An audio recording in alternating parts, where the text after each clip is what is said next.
Nunca creí que el día que cumplí 17 años marcara el comienzo del fin de mi vida tal como la conocía. Tampoco imaginé que un simple depósito bancario se convertiría en la evidencia que destruiría el frágil equilibrio de una familia que nunca funcionó. Si estás leyendo esto, probablemente porque has sentido en algún momento que tu esfuerzo no vale nada frente al favoritismo ciego de quienes deberían protegerte. Si has mirado una cuenta vacía mientras ves cómo otro gasta lo que te pertenece, o si has tenido que elegir entre tu salud mental y tu propia sangre, entonces quédate. Esta historia no es solo sobre dinero.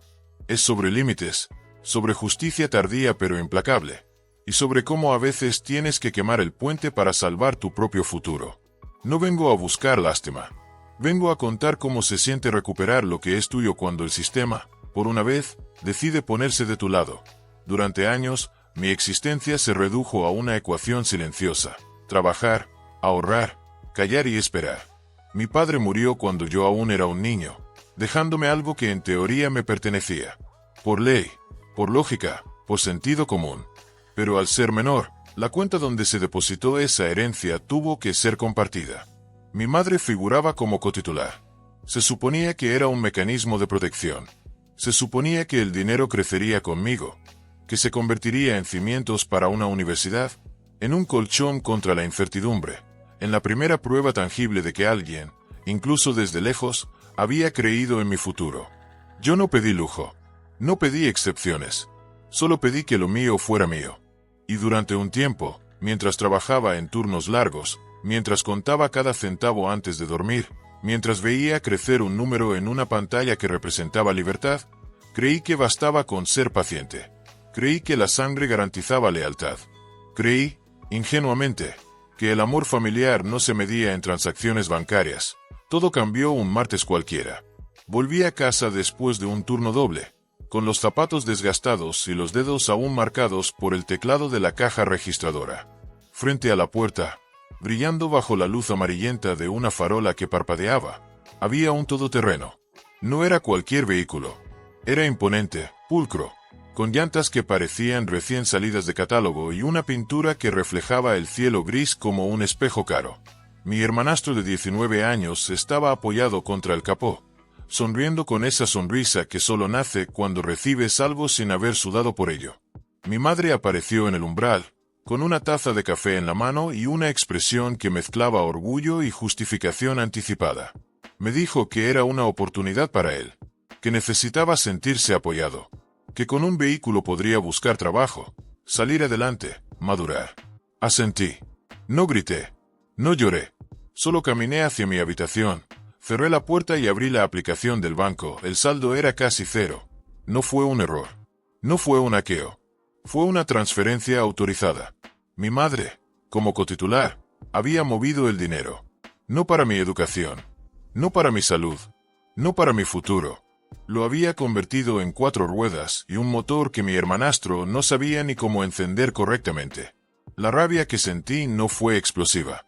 Fue fría, pesada, como si me hubieran quitado el oxígeno lentamente mientras sonreían y decían que era por el bien de todos.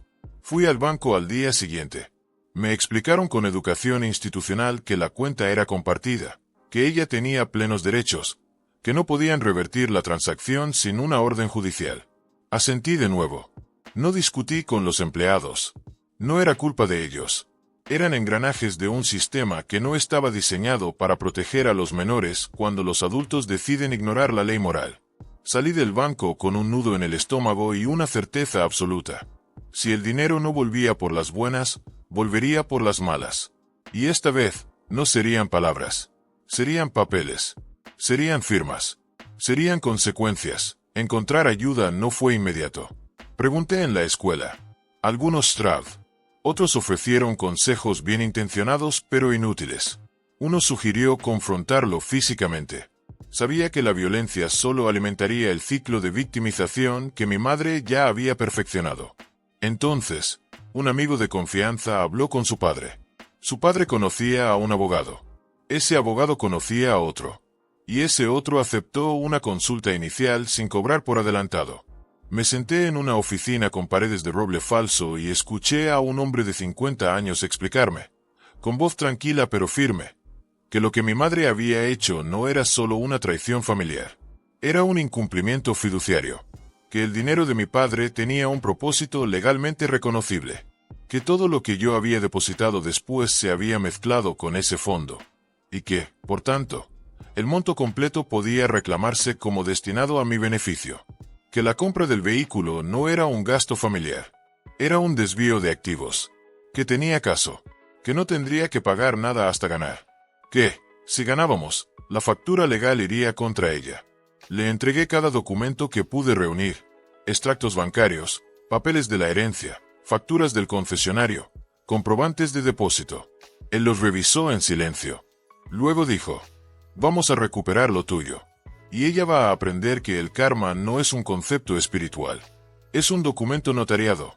Mi madre no entendió la diferencia entre un favor y un robo. Cuando recibió la notificación formal, el pánico se transformó en agresión. Llamadas perdidas, mensajes en mayúsculas, amenazas veladas, palabras como malagradecido, traidor, te vas a arrepentir. Yo no respondí, no porque tuviera miedo, porque sabía que cada palabra suya era evidencia. Cada intento de intimidación era un clavo en su propia defensa. Me mudé a casa de los padres de mi amigo, no como un favor temporal, como una medida de protección. Ellos no dudaron. Me dieron una habitación, una llave, un lugar donde dormir sin escuchar pasos arrastrados a las 3 de la mañana. Me trataron como a un hijo, no como a un huésped. Y aunque nunca lo dije en voz alta, esa primera noche, acostado en una cama que no era mía pero que olía a seguridad, lloré. No de tristeza, de alivio. Por primera vez en años, no tenía que vigilar mi espalda. La primera actualización de esta historia llegó cuando el todoterreno dejó de ser un símbolo de favoritismo para convertirse en un expediente policial. Mi hermanastro, fiel a su historial, decidió que un vehículo sin seguro, sin experiencia al volante y con el hígado saturado de alcohol era una combinación perfecta para impresionar a alguien. Perdió el control en una curva cerrada. Se salió de la vía. Chocó contra la fachada de una casa ocupada. La chica que iba con él salió con heridas. Los dueños, atrapados en el interior, sufrieron lesiones menores. No hubo muertos. Por eso doy gracias.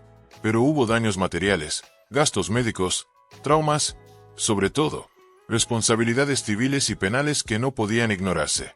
El vehículo no estaba asegurado. El conductor no tenía licencia al día. La imprudencia era evidente. Y de pronto, la madre que había defendido a capa y espada a su hijo favorito se encontró frente a un abismo que ella misma había cavado. Ya no podía vender el coche para devolver parte del dinero. Ya no podía fingir que todo se arreglaría. El juguete caro era ahora chatarra. Y las facturas, reales. Mi madre intentó contactarme. Fui a la salida de la escuela. Me esperó cerca de los autos. Me dijo que estaba arruinada. Que mi hermanastro podía ir a prisión. Que retirara la demanda. Que por favor. Yo no me detuve. Caminé. Mi amigo me acompañó. Reportamos el incidente. El abogado presentó una solicitud de orden de restricción temporal. El juez la concedió en menos de 48 horas. No por drama. Por hechos. Acosar a un demandante menor de edad mientras se litiga un caso de desvío de fondos es grounds suficiente para que un tribunal intervenga. La orden cubría no solo a mi madre, sino a cualquier intento de contactar a quienes me alojaban. Los mensajes que enviaba a teléfonos ajenos, los audios de suplicios y amenazas, las llamadas a números desconocidos, todo quedó registrado. Todo formó parte del expediente. Y cada interacción fallida era una confirmación de que no venía a reconciliarse. Venía a controlar. Y el control, cuando se ejerce sobre alguien que ya no está dispuesto a obedecer, se convierte en desesperación. El caso legal avanzó con una precisión que me sorprendió. No era solo el dinero de mi padre. Era cada centavo que yo había ganado trabajando, cada depósito que había hecho con sudor, cada noche que había elegido ahorrar en lugar de gastar. La cuenta existía para mi futuro. Ella la usó para su narrativa de apoyo incondicional a un adulto que nunca había demostrado responsabilidad. El abogado argumentó mezcla de fondos, incumplimiento de deber fiduciario y daño emocional derivado del acoso posterior. La jueza escuchó, revisó los documentos, cruzó fechas y dictó una resolución que no dejó espacio para interpretaciones ambiguas, Mi madre debía devolver el monto íntegro, más intereses calculados, más los honorarios legales completos, más una compensación adicional por la violación sistemática de mis derechos como menor bajo su tutela. Además, se ordenó un pago mensual a los padres de mi amigo hasta que yo cumpliera 18, reconociendo oficialmente que los gastos de alojamiento, alimentación y estabilidad emocional que ellos asumieron debieron ser cubiertos por ella. No fue venganza, fue justicia contable. Y aunque suene frío, la frialdad es lo que me mantuvo cuerdo. Mientras el proceso seguía su curso, la soledad se instaló como un inquilino silencioso. Vivir en casa ajena, aunque sea con personas maravillosas, deja una marca. No es ingratitud, es la conciencia de que no perteneces del todo, que eres un favor temporal en un mundo que debería ser permanente. Hablé con un terapeuta por videollamada, no para culpar, para entender, para desarmar la creencia de que mi valor dependía de cómo me trataban en casa. Para aceptar que la lealtad no es un cheque en blanco, que el amor no justifica el robo, que la sangre no es un contrato de servidumbre. Aprendí a distinguir entre nostalgia y necesidad. Aprendí que extrañar a alguien no significa que debas volver a donde te lastimaron. Aprendí, sobre todo, que la independencia no se regala, se construye, centavo a centavo, decisión a decisión. Silencio a silencio, la casa de mi madre se puso en venta. O al menos, lo intentó. El abogado presentó una inhibición preventiva sobre el inmueble. Un freno legal. Un candado judicial. Hasta que mi caso se resolviera. Hasta que se garantizara el pago. La propiedad no podía transferirse libremente. Ella entró en pánico real. No el pánico de las palabras. El pánico de los números. Los daños a la casa chocada superaban los $15,000. Los gastos médicos y las indemnizaciones civiles rozaban los 45,000. Mi hermanastro, sin ahorros, sin seguro, sin trabajo estable, enfrentaba demandas que no podía pagar y un proceso penal que no podía ignorar. Consiguió un defensor público para lo penal. Para lo civil, recurrió a servicios legales gratuitos. No tenía recursos. Nunca los tuvo. Porque cuando todo se te da, nunca aprendes a generarlo. Y cuando todo se te quita, no sabes cómo sobrevivir. Mi madre, atrapada entre mi demanda y el desastre de su hijo, intentó negociar. Ofreció porcentajes. Intentó excluir honorarios legales. Intentó apelar a la familia. Cada oferta fue rechazada. No por crueldad, por principio. Si aceptaba menos, validaba el robo. Si perdonaba los gastos legales, asumía que defender mis derechos era un lujo. Y no lo era. Era una obligación del sistema. El día de la sentencia final, no hubo gritos. No hubo lágrimas teatrales. Hubo un fallo claro, escrito, firmado. El juez fue directo. Mi madre incumplió sus deberes como tutora financiera. Usó fondos destinados a un menor para un beneficio ajeno. Acosó al menor durante el litigio. No demostró buena fe. No demostró arrepentimiento. Solo demostró necesidad. Y la necesidad no anula la responsabilidad. El dinero llegó a mi cuenta. No como un regalo. Como un reembolso. Como una restitución. Como un cierre. Ver el saldo crecer no fue euforia. Fue validación. Fue la prueba tangible de que el esfuerzo sí se reconoce. Que los límites sí se respetan. Que, a veces, la ley funciona. Y cuando funciona, no es un milagro. Es un mecanismo que, por una vez, se alinea con lo correcto. Con ese dinero, me mudé a otro estado. No muy lejos. Lo suficiente para respirar aire distinto. Ingresé a la universidad. No con becas mágicas. Con ahorros. Con trabajo a medio tiempo. Con un préstamo estudiantil firmado con los padres de mi amigo como codeudores, lo que redujo la tasa de interés a un nivel manejable. No me endeudaré por generaciones. No dependeré de favores eternos. Construiré. Paso a paso. Sigo yendo a terapia. No para sanar heridas que ya cerraron. Para fortalecer el tejido que quedó después.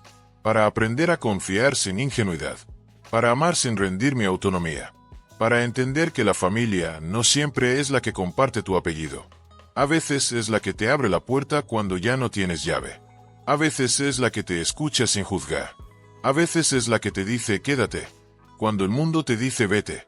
Mi madre perdió la casa. No me alegra. No me duele. Simplemente, es el resultado de una cadena de decisiones.